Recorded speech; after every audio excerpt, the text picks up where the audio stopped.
OK, looks like we're online. Hi, everybody. I'm Batuhan. We are all aware of the climate change, and some of us feel it's a bit severe than the others. And for the last 3 years, there has been a dramatic increase in the forest fires, fueled by the rising temperatures and drought. I come from Istanbul, Turkey, and 2021 was a bad year for us. Hundreds of thousands of hectares of forest were burnt down.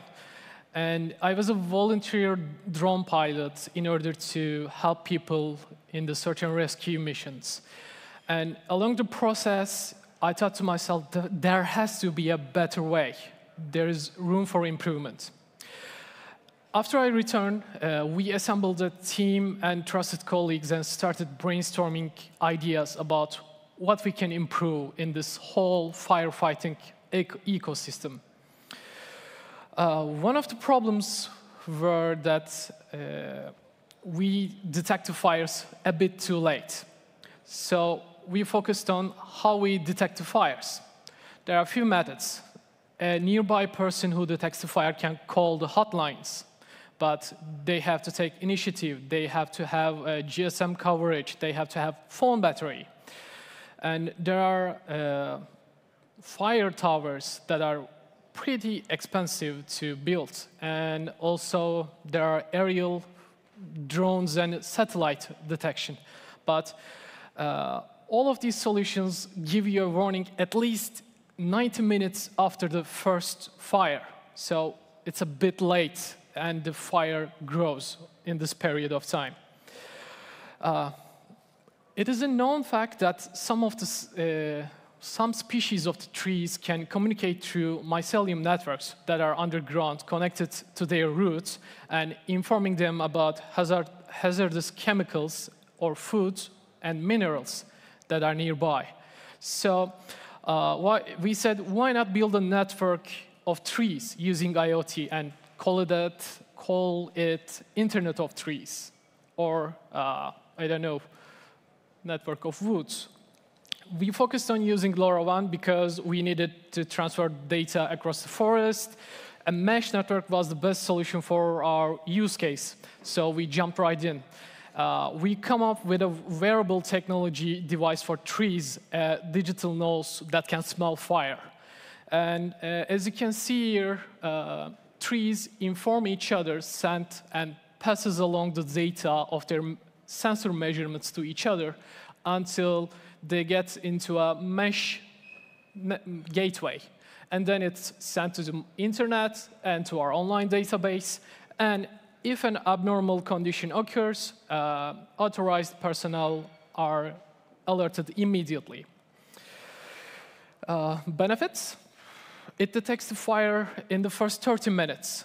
It's plug and play. You can attach it to the trees, and we used a special flexible strap design that allows trees to grow in the following decades, because you have to attach this to the trees, and they have to be a low-maintenance device. So you will forget it over there, and it should not hinder the growth of the tree. So that's that. And also, cost reduction. It is 70 to 80% more efficient and more affordable than the current detection methods. And it's at least 3 times faster than the traditional methods. How do we detect the fire? Well, we have some indicators of fire. First, rising temperature, and also rising CO2 levels, carbon monoxide, and NO2 levels. Also, a decline in the humidity levels is another indicator. Also, if we lose communication with the device itself, we are getting suspicious about something is wrong at the area. So, as I said before, we started working on this in August 2021, and we deployed our first working prototype in 2 months. And this guy here is the 001. It's still in our office as a memorable, and it served well for our proof of concept, but it was not good enough. It's not energy efficient as we hoped as it would be, and also not very good at communicating in a forest environment because, you know, many of the trees have water in their bodies, so it's not very good for signal reception. So as this February, we developed our modular main board. You know, it's a nightmarish environment for a hardware startup to be in. The global pandemic, logistic crisis, chip shortage, emerging wars, sanctions, the list goes on.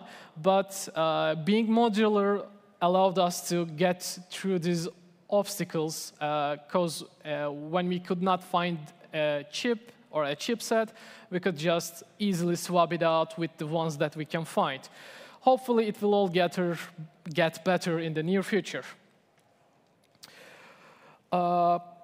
After redesign of the system, we had a mid-scale POC in Istanbul in collaboration with Istanbul Technical University and Istanbul Metropolitan Municipality. There was an urban forest called Atatürk Kent Ormanı, Atatürk Urban Forest, and we deployed 15 devices there in order to detect fires that might emerge there. And in the July, we had our first sales of 100 devices, and we placed them around high-risk areas in Turkey, southern part of Turkey. We are monitoring closely. Luckily, there hasn't been any fire to this day. Even though the alert system is automated, we do have a user dashboard to check up on active measurements. Also, we work with a TTN Solutions partner, Cubitro, on this. They do provide an amazing service experience, no-code dashboard, easy to generate charts, and integrated threshold. As everyone here can agree, it makes life a lot easier for us. And also, we are currently working on an AI integration because why just stop detecting the fire? Active sensor data from the modules let us generate risk maps for the regions, which then we can report to authorized personnel for them to take preventive measures. Also, we are working on an algorithm to estimate the spread in case of an uncontrollable fire, so the firefighters can focus their efforts and their resources to minimize the damage and the spread of the fire. This is how we have done so far, and the road ahead. We exceeded our expectations a bit, not by far, but a bit. And we are planning on implementing satellite communication to be able to service more areas that do not have GSM coverage all over the world. So we started discussing possible collaborations with the partners here as well. Talking about collaborations, our environmental data is open to scientists or anyone that wants to play around. So if you're a data scientist, an investor, a nature lover, or just want to tinker around the data, reach out to us. We are all on the same ship. It is sinking, and it is unfortunately sinking very rapidly. So help us save the forest and save the world. Thank you.